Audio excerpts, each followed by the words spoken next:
வீர பெரும்பாட்டன் தீரன் சின்னமலை.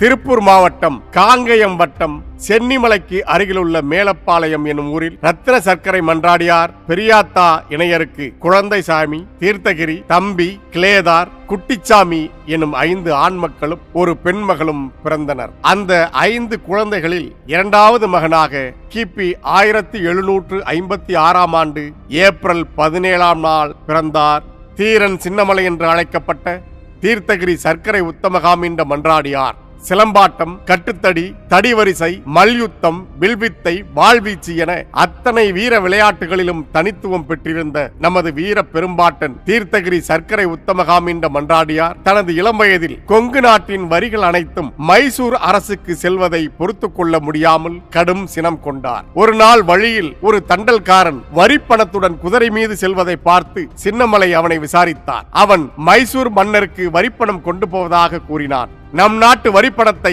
மைசூர் மன்னருக்கு எதற்காக கொடுக்க வேண்டும் என்று கேட்க, அதற்கு நம் கொங்கு நாட்டை மைசூர் அரசர் தான் ஆளுகிறார், அதற்காக நாம் அவருக்கு வரி கொடுக்க வேண்டும் என்று சொன்னான் தண்டல்காரன். சினத்துடன் சீறிய சின்னமலை, நம் நாட்டை மைசூர் அரசர் ஏன் ஆள வேண்டும்? நமக்கென்ன ஆளவா தெரியாது? இந்நாட்டை ஆள்வதற்கு இங்கு என்ன ஆளா இல்லை? வரி பணத்தை கொடு என்று வாங்கிக் கொள்ள, ஐயா, சங்ககிரியில் காத்திருக்கும் திவானுக்கு நான் என்ன சொல்வது? எங்கள் ஊராளி சும்மா இருப்பாரா என்று தன் நிலைமையை சொல்ல, நம் நாட்டு வரிப்பணம் அயலாருக்கு போகக்கூடாது. பாடுபடுவது ஒருவர், பயன் பெறுவது மற்றொருவரா? வரிப்பணத்தை சென்னிமலைக்கும் சிவன்மலைக்கும் நடுவில் ஒரு சின்னமலை பறிச்சு விட்டதாக போய் உன் மன்னர் ஹைதர் அலியிடம் சொல் என்று எச்சரித்து அனுப்பினார். அந்த வரிப்பணத்தை தமது ஊரில் இருந்த ஏழைகளுக்கு பிரித்து கொடுத்தார். அன்றிலிருந்து அனைவராலும் தீரன் சின்னமலை என்று அழைக்கப்பட்டார் நமது வீர பெரும்பாட்டன். கங்கை என்பார் நின் குலத்தை, கமலை என்பார் ஆனூரை, கவின்சேர் நல்ல மங்கை என்பார் நினது தெய்வம், மாதேவர் செயங்கொண்டார் வானர்க்கு ஈகை நின் கையென்பார், போர்க்களத்துக்கு ஒரு விசையன் நின்னை என்பார் நிலத்தில், கீர்த்தி தங்கம் என்பார் ரத்தினத்தின் தீர்த்தகிரி என்ற சொல்லும் தகுங்கண்டாயே. சென்னிமலைக்கும் சிவன்மலைக்கும் இடை தீரமிகு சின்னமலை என்று மேனாம்பு பேசிய தீர்த்தகிரி எனும் பாடல் நமது பாட்டனின் பெருமையை பாடுகிறது. தீரன் சின்னமலையிடமிருந்து தப்பிய தண்டல்காரன் சங்ககிரியில் தங்கியிருந்த மைசூர் அரசின் திவானிடம் நடந்ததை சொல்ல 100 குதிரைப்படை வீரர்களை அனுப்பி தீரன் சின்னமலையை பிடித்து வர ஆணையிட்டார் திவான். அப்படை வரும் செய்தி அறிந்த சிறிது நேரத்தில் சின்னமலை தனது நண்பர்களான பொல்லான் என்கிற வேலப்பன் மற்றும் கருப்பு சேர்வையுடன் சேர்ந்து மக்கள் படையோடு புயலென சுழன்றார். தீரனை பிடிக்க வந்த படை சிதறி ஓடியது. கருப்பு சேர்வை, பொல்லான், திப்புவின் படையில் இருந்த குணால நாடார் ஆகியோர் இறுதி வரை தீரன் சின்னமலைக்கு நண்பர்களாகவும் படை தளபதிகளாகவும் தோளோடு தோளாக நின்றார்கள் என்பது வரலாறு. சின்னமலையின் படை தளபதியான கருப்ப சேர்வை பிரெஞ்சு தேசத்தின் மாவீரன் நெப்போலியனிடம் தூது சென்றவர்களில் ஒருவர். கட்டுத்தறிக்காரர் முன்னடக்க உடன் கருப்ப சேர்வையும் பின்னடக்க, வட்ட பொட்டுக்கார சின்னமலை அதோ வார சௌரியம் பாருங்கடி, பூனை குளம் என வெள்ளை படையோட பூரித்து வீர புலி போல சேனைக்கு அதிபதி சின்னமலை வரும் தீரத்தை வந்து மே பாருங்கடி, கச்சை கட்டும் தடிக்காரர்களே வெள்ளைக்காரர்களை எங்கு கண்டாலும் காலை ஒடித்து துரத்துங்கள் என்றுமே கட்டளையிட்டானாம் சின்னமலை என்று பாட்டனின் புகழ் பாடுகிறது சின்னமலை கும்மி பாட்டு. கொங்கு நாட்டை அயலார் கையிலிருந்து மீட்க வேண்டும். ஒரு நாட்டை அந்நாட்டுக்கு சொந்தக்காரன் இல்லாத அயலான் ஒருவன் ஆள்வதை அனுமதிக்க கூடாது. நம் நாட்டை நாமே ஆள வேண்டும். அயலார் ஆட்சியில் சொந்த நாட்டு மக்களுக்கு எந்த நன்மையும் ஒருபோதும் ஏற்படாது, தீமைகள் தான் உண்டாகும். அதைவிட தாய் நிலத்துக்கு தொடர்பில்லாத அயலான் ஒருவன் தங்கள் தாய் நாட்டை ஆட்சி செய்வதை பொறுத்துக் கொள்வதை போன்ற மானக்கேடு அந்நாட்டு மக்களுக்கு வேறு ஏதுமில்லை. இமயம் முதல் குமரி வரை தமிழ் மொழி கொண்டு ஆட்சி செய்த மூவேந்தர்களின் தமிழ்நாடு தமிழ் தெரியாத அயல் மொழியாளர் ஆட்சிக்கு உட்பட்டு அல்லல் படுவதா? பல ஆண்டுகளாக தமிழ்நாடு ஆந்திரத்து நாயக்கர் ஆட்சியில் அயல் மொழியாளர் மேற்பார்வையில் இருந்து வந்ததாலேயே தமிழ் மொழி தன் பெருமையை இழந்துவிட்டது. இனியும் அயல் நாட்டவரின் ஆட்சிக்கு உட்பட்டால் நம் தாய்மொழி என்னாகும்? வேற்றுமொழி பேசுவோருக்கு தம் தாய்மொழி அல்லாத மக்களிடம் எப்படி அன்பு உண்டாகும்? நம் தாய் நாட்டை அயலார் ஆள அந்த ஆட்சியின் கீழ் அடிமை வாழ்வது நம் நாட்டு மக்களின் வீரத்துக்கு அழகா? தமிழர்கள் என்ன வீரமில்லாத வெற்று உடம்பினரா? தமிழர் வீரம் இறந்தொழிந்தா போய்விட்டது? இல்லை, உயிரோடுதான் இருக்கிறது, ஆனால் உறங்கி கிடக்கிறது. அந்த உணர்வை தட்டி எழுப்ப வேண்டும். அதை ஏன் நாம் செய்யக்கூடாது என்று நமது வீர பெரும்பாட்டன் தீரன் சின்னமலை தீவிரமாக சிந்தித்தார். அதே சமயம் ஆங்கிலேயர்களை எதிர்த்து போரிட தனக்கு இணையான வீரர்களை தேடிக்கொண்டிருந்த திப்பு சுல்தான் தனது தந்தையான ஹைதர் அலி வரி வசூலிக்க அனுப்பி வைத்த வீரர்களை விரட்டியடித்த தீரன் சின்னமலையை பற்றி அறிந்தார். சின்னமலையே தனக்கு தகுந்த வீரர் என எண்ணி ஓரணியில் திரள்வதற்காக அழைப்போலை அனுப்பினார். வெள்ளையர் எதிர்ப்பு மனநிலை கொண்டிருந்த தீரன் சின்னமலையும் அதற்கு உடனடியாக இசைவு தந்தார். வெள்ளையர் பகை விரட்ட விடுதலை வேட்கை கொண்ட ஆயிரம் வீரர்களை சாதி சமயம் பாராது திரட்டினார் தீரன் சின்னமலை. விடுதலை உணர்வுடன் திரண்டவர்களுக்கு கடுமையான போர்ப்பயிற்சிகள் அளித்தார். இந்த கொங்கு படை திப்பு சுல்தானின் படையில் அணிவகுக்க மைசூருக்கு சென்றது. அங்குதான் குணாளன் நாடாரின் நட்பு தீரன் சின்னமலைக்கு கிடைத்தது. சுதந்திரம், சமத்துவம், சகோதரத்துவம் எனும் கொள்கையும் பிரிட்டிஷ் காலனி ஆதிக்கத்தை எதிர்த்து நின்ற பிரெஞ்சு படையும் திப்பு சுல்தானின் படையில் இருந்தன. தீரன் சின்னமலையின் கொங்கு படை அவர்களிடமிருந்து நுட்பமான போர் பயிற்சிகள் பலவும் கற்றது. திப்புவின் நெருங்கிய நண்பரானார் தீரன் சின்னமலை. திப்பு சுல்தானுக்கும் ஆங்கிலேயருக்கும் இடையே 4ஆம் கட்ட மைசூர் போர் கிபி 1799 ஆண்டு தொடங்கியது. வெள்ளையர் படை 40,000 வீரர்களுடன் மோத தன் உற்ற நண்பன் திப்புவிற்காக களமிறங்கினார் தீரன் சின்னமலை. மழவள்ளி என்னும் இடத்தில் சிறிய படையை கொண்டு போர் புரிந்து வெள்ளையர் படையை வீழ்த்தினார் தீரன் சின்னமலை. திப்பு சுல்தானுக்கும் தீரன் சின்னமலைக்குமான நட்பு கிபி 1792 தொடங்கி திப்பு மரணித்த கிபி 1799 வரை தொடர்ந்தது. திப்புவின் படை தளபதிகளான பூர்ணையர், மீர் காசிம் போன்ற துரோகிகளின் துணையுடன் நயவஞ்சகமாக திப்புவை வீழ்த்திய வெள்ளையர்களின் மீது தீரன் சின்னமலை கடும் கோபம் கொண்டார். திப்பு சுல்தானை கொன்றவர்களை பழிவாங்க பெரும் படையுடன் தயாராக வேண்டும் என்ற உறுதியோடு மைசூரிலிருந்து புறப்பட்டார். வெள்ளையர்கள் தீரன் சின்னமலை மீது ஆத்திரம் கொண்டு போர் புரிய தயாராயினர். ஆங்கிலேய படையின் நகர்வை கண்காணித்து தனக்கு சொல்வதற்கு தனக்கு நம்பிக்கையான ஒருவர் அவர்களிடம் உளவாளியாக பணியாற்ற வேண்டும் என எண்ணி தனது நண்பனான பொல்லானை தேர்ந்தெடுத்தார் தீரன் சின்னமலை. ஆங்கிலேயர் படையில் ஆயுதங்கள் சரி செய்யும் பணியாளராக பொல்லான் சேர்ந்தார். கிபி 1801 ஆண்டு பவானியில் நடைபெற்ற காவிரி கரையோர போர், கிபி 1802 ஆண்டு நடைபெற்ற சென்னிமலை போர், கிபி 1803 ஆண்டு நடைபெற்ற அரச்சலூர் போர் ஆகிய 3 போர்களிலும் ஆங்கிலேயரை எதிர்த்து தீரன் சின்னமலை மாபெரும் வெற்றி பெற்றதற்கு மிக முக்கிய காரணமாக இருந்தவர் தளபதி பொல்லான் அவர்கள். பொல்லான் ஒற்றனாக ஆங்கில படைக்குள் ஊடுருவி ஆங்கிலேயர்களின் போர் நகர்வுகளை, போர் தந்திரங்களை, படை அளவுகளை தெரிவித்தபடியால் தீரன் சின்னமலை எளிதாக வெற்றி பெற்றார். சிதறி கிடந்த பல்வேறு சமூகங்களை சேர்ந்த ஏறக்குறைய 20க்கும் மேற்பட்ட பாளையங்களை இணைத்த தீரன் சின்னமலை பாளையக்காரர்களுக்கு வெள்ளை ஆதிக்கத்துக்கு எதிரான விடுதலை சிந்தனையை, உரிமை உணர்வை ஊட்டினார். வெள்ளையர் எளிதில் நுழைய முடியாத வண்ணம் பூந்துரை நாட்டின் புகழ்மிக்க ஊரான ஓடா நிலையில் உறுதியான கோட்டையை கட்டினார். அங்கே பயிற்சி கூடங்களும், மக்களின் கருத்தறிய பெரிய வளாகங்களும், அறிஞர்களும் புலவர்களும் விவாதிக்க பேரவைகளும் அமைத்தார். மருதுபாண்டியர்கள் ஒருங்கிணைத்த கோவை புரட்சியின் கூட்டமைப்பில் தீரன் சின்னமலையும் ஒருவர். மைசூரிலிருந்து திப்பு சுல்தான், தூந்தா ஜீவா, சேது சீமையிலிருந்து முத்துராமலிங்க சேதுபதி, கொங்கு பகுதியிலிருந்து தீரன் சின்னமலை, விருப்பாச்சி கோபால நாயக்கர், கேரளாவின் மலபார் பகுதியிலிருந்து பழசி அரசர் என தென் தமிழ்நாட்டின் அனைத்து தளங்களிலும் இருந்து மருது சகோதரர்கள் உருவாக்கிய அந்த கூட்டமைப்பு வெள்ளையர்களை எதிர்க்க சாதி, மதம், இனம் கடந்து ஒன்று கூடியது. ஆங்கிலேயர் வசமிருந்த கோவை கோட்டையை கைப்பற்ற திரண்ட இந்த கூட்டமைப்பின் முயற்சி துரோகிகளாலும் படைகளுக்கு இடையே தொடர்பு கொள்வதில் ஏற்பட்ட பிழைகளினாலும் தோல்வியை தழுவியது. இப்புரட்சியில் புத்தே முகமது காசிம் உள்ளிட்ட 36 இஸ்லாமிய வீரர்கள் தங்கள் இன்னுயிரை ஈந்தனர். கோவை புரட்சி தோற்றாலும் தீரனின் புரட்சி ஓயவில்லை. இடையறாத போர்களுக்கு நடுவே பல கோயில்களுக்கு திருப்பணிகளும் செய்தார் தீரன் சின்னமலை அவர்கள். தீரன் சின்னமலையின் கோயில் கொடை பற்றிய கல்வெட்டுகள் சிவன்மலை, பட்டாளி, கவண்டம்பாளையம் ஆகிய ஊர்களில் உள்ளன. நமது பாட்டன் தீரன் சமூக ஒற்றுமையை முதன்மை நோக்கமாக கருதியதால் அவரது படையில் கவுண்டர், தேவர், வன்னியர், வேட்டுவர், நாயக்கர், நாடார், ஒடுக்கப்பட்டோர் மற்றும் இஸ்லாமியர் உள்பட பல சமூகத்தினரும் பங்கேற்றிருந்தனர். கருப்ப சேர்வை, குணாளன் நாடார், பொல்லான் எனும் வேலப்பன், ஓமலூர் சேமலை படையாட்சி, முட்டுக்கட்டை பெருமாத்தேவன், பத்தே முகமது உசேன் ஆகியோர் படையில் முக்கியத்துவம் பெற்றிருந்தார்கள். திப்புவின் படை வீரர்கள் சிலரையும் தன் படையில் இணைத்துக் கொண்டு தன் வீரர்களுக்கு சிவன்மலை காட்டில் கடுமையான பயிற்சி அளித்த தீரன் சின்னமலை துப்பாக்கி, பீரங்கி போன்ற நவீன ஆயுதங்களை பிரெஞ்சு வீரர்களின் துணையுடன் தயாரித்தார். தனது உயிர் நண்பன் திப்பு சுல்தானை கொன்றவன் தன்னிடம் வரும் காலத்தை எதிர்பார்த்து காத்திருந்தார். கிபி 1801 ஆண்டு மேக்ஸ்வெல் பெரும்படை திரட்டி காவிரி ஆற்றை கடந்து வந்தான். அவனை கோட்டைக்குள் நுழைவிடாமல் விரட்டி அடித்தது தீரன் சின்னமலையின் படை. மீண்டும் ஓராண்டு கழித்து நன்கு பயிற்சி பெற்ற படைகளுடன் திரும்பி வந்தான் மேக்ஸ்வெல். தனது படையணிகளை கொண்டு வியூகம் அமைத்து அப்படைகளை சுற்றி வளைத்து தாக்கினார் தீரன் சின்னமலை. ஆங்கிலேய தளபதி மேக்ஸ்வெல்லின் தலையை தீரன் சின்னமலை தனியாக வெட்டி எடுத்தார். வெள்ளையர் படை முற்றிலுமாக அழிக்கப்பட்டது. தன் பெரும்படையால் பல்வேறு படைகளை வென்று மாபெரும் வெற்றிகளை குவித்த மேக்ஸ்வெல் கொங்கு நாட்டில் ஒரு சிறு படையிடம் தோற்றான் என்று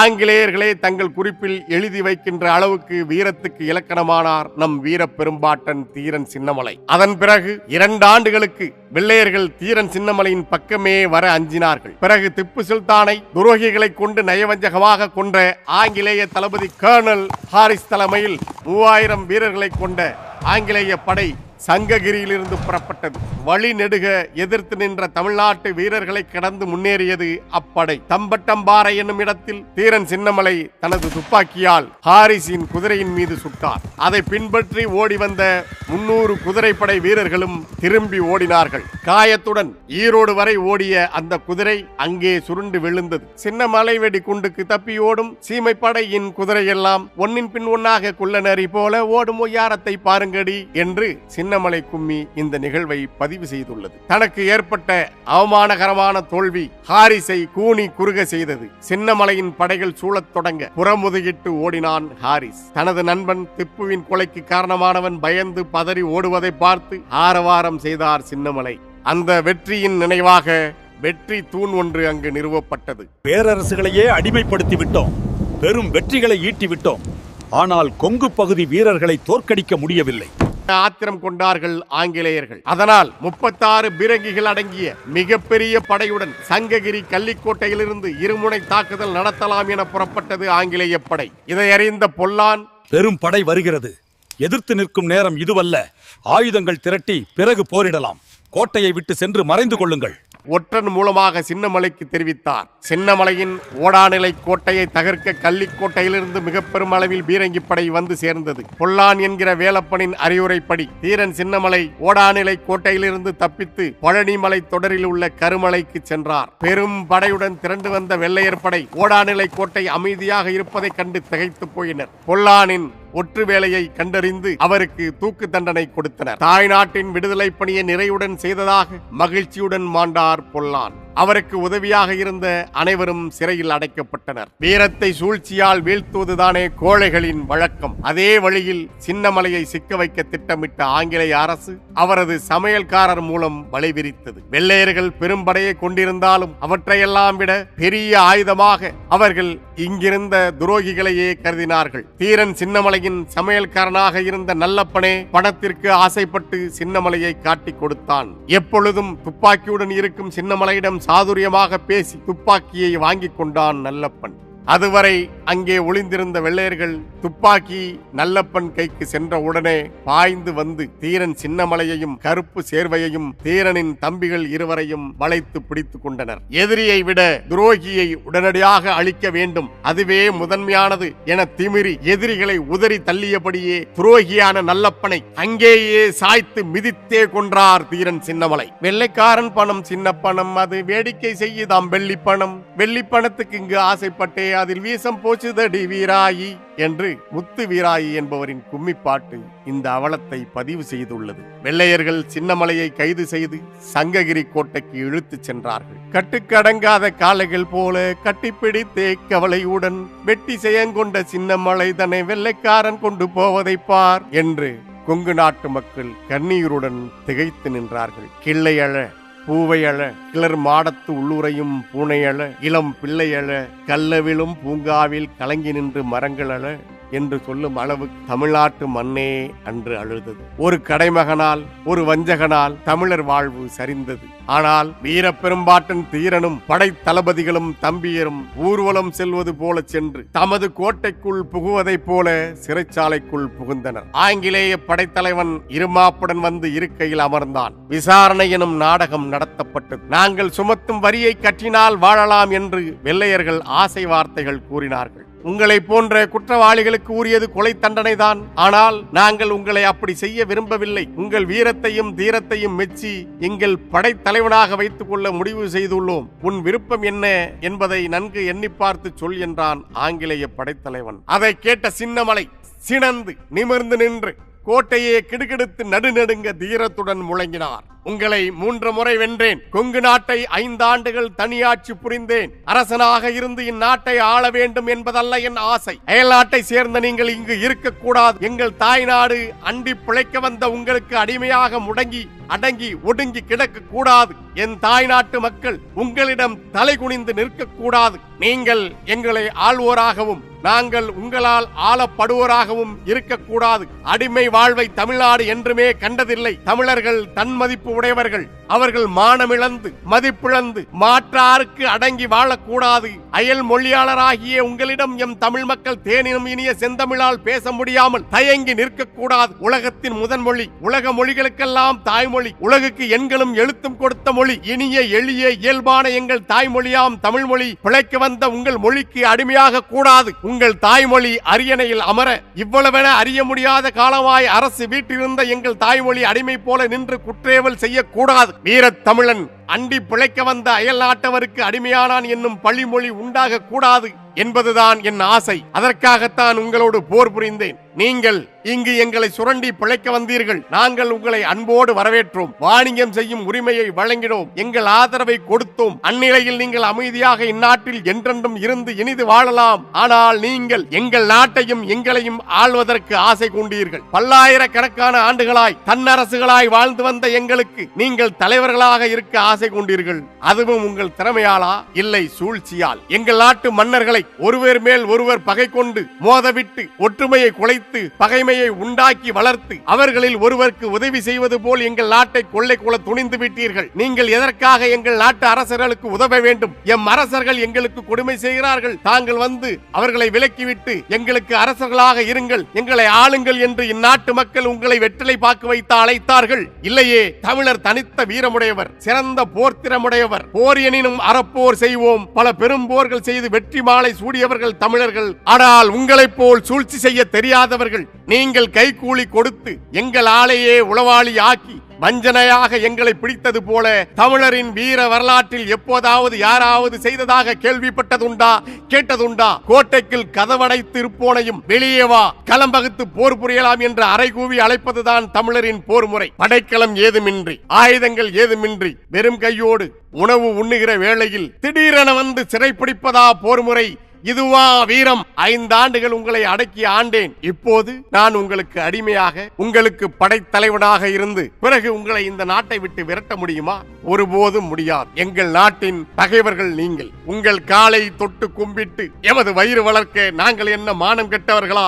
மானத்தின் பிறப்பிடம் தமிழ்நாடு. மானம் பெரிதா வாழ்வு பெரிதா எனில் வாழ்க்கைக்காக மானத்தை விற்கும் வழக்கம் தமிழர்களுக்கு இல்லை. உங்களுக்கு அடிமையாக இருக்க எங்களால் ஒருபோதும் முடியாது. அயல்நாட்டை சேர்ந்த உங்களை இந்த நாட்டை விட்டு அப்புறப்படுத்துவதற்காகத்தான் நான் உங்களோடு போர் புரிந்தேன். உங்களுக்கு நான் படைத்தலைவனா?